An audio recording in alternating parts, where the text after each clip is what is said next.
Hello guys, പുതിയൊരു വീഡിയോയിലേക്ക് എല്ലാവർക്കും സ്വാഗതം. ഇന്ന് നിങ്ങളുടെ മുമ്പിൽ പരിചയപ്പെടുത്താൻ പോണത് ഒരു 22 വയസ്സായ പയ്യൻ്റെ ഒരു ഫിഷ് ഫാമിനെ കുറിച്ചാണ്.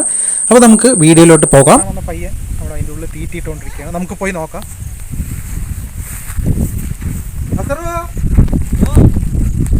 ഇത് വരട്ടെ, ഉള്ളിലേക്ക് വരട്ടെ. ആ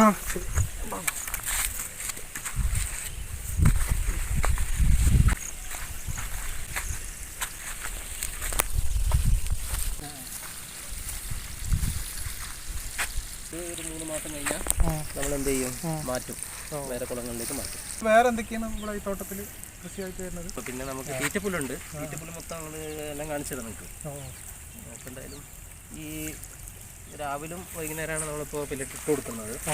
ഇത് കൊടുത്ത് ഞാൻ വന്നിട്ട് കൊടുക്കട്ടെ കുറച്ച് കിട്ടും.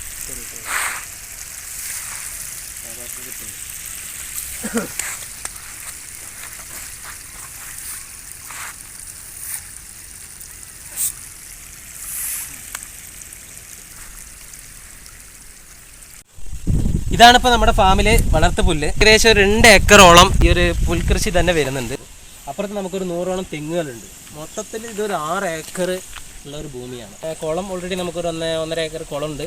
അതോടൊപ്പം തന്നെ നമ്മളൊരു പുതിയൊരു കുഞ്ഞുങ്ങൾക്ക് വേണ്ടി, ചെറിയൊരു കുഞ്ഞുങ്ങൾ, മീൻ കുഞ്ഞുങ്ങളിലൊക്കെ നമ്മൾ വളർത്തി വലുതാക്കുന്നതിന് വേണ്ടി ഒരു 40ഓളം സെൻറ്റിൽ കുഴിച്ച് അതിൻ്റെ മേലെ വലയൊക്കെ കെട്ടി ആ ഒരു വീഡിയോയാണ്. കുളത്തിൽ 10-30,000ഓളം മീൻ കുഞ്ഞുങ്ങൾ നമ്മൾ ഇട്ടിട്ടുണ്ട്. ഇപ്പോൾ ഏതായാലും ഒരു വിളവെടുപ്പ് നമുക്ക് കഴിഞ്ഞാണ്. ഏകദേശം ഒരു 2 ടണ്ണോളം നമുക്കിതിൽ കിട്ടി. ഇനി അടുത്തൊരു സെക്ഷനാണ് ഇപ്പോൾ ഈ ഒരാഴ്ച കൊണ്ട് നമ്മൾ പിടിക്കാൻ പോവുകയാണ്. എന്തായാലും നമുക്ക് കണ്ടറിയാം, ഒരു 3-4 ടണ്ണ് നമ്മൾ പ്രതീക്ഷിക്കുന്നുണ്ട്. നമുക്ക് മനസ്സിലാവും മീനിൻ്റെ ചാട്ടം ഹൈ പ്രോട്ടീനാണ്. ഹൈ പ്രോട്ടീൻ കൊടുത്ത് വളർത്തുന്ന മീനാണ്.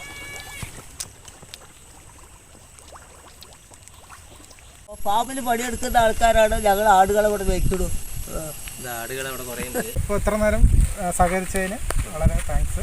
എന്തായാലും നിങ്ങളുടെ അധ്വാനം നല്ല രീതിയിൽ എന്തായാലും ഇനിയും കൂടുതൽ ദൂരം സഞ്ചരിക്കണം. എന്തായാലും നിങ്ങളുടെ ഈ ഒരു പ്രവൃത്തി ഇപ്പോൾ പുതിയൊരു തലമുറയ്ക്ക് ഒരു ഇൻസ്പിറേഷനായിട്ട് തന്നെ എടുക്കാനുള്ള ഒരു പ്രവൃത്തിയാണ്.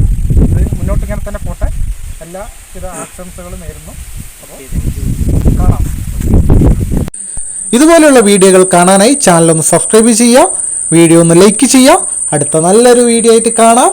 ബൈ.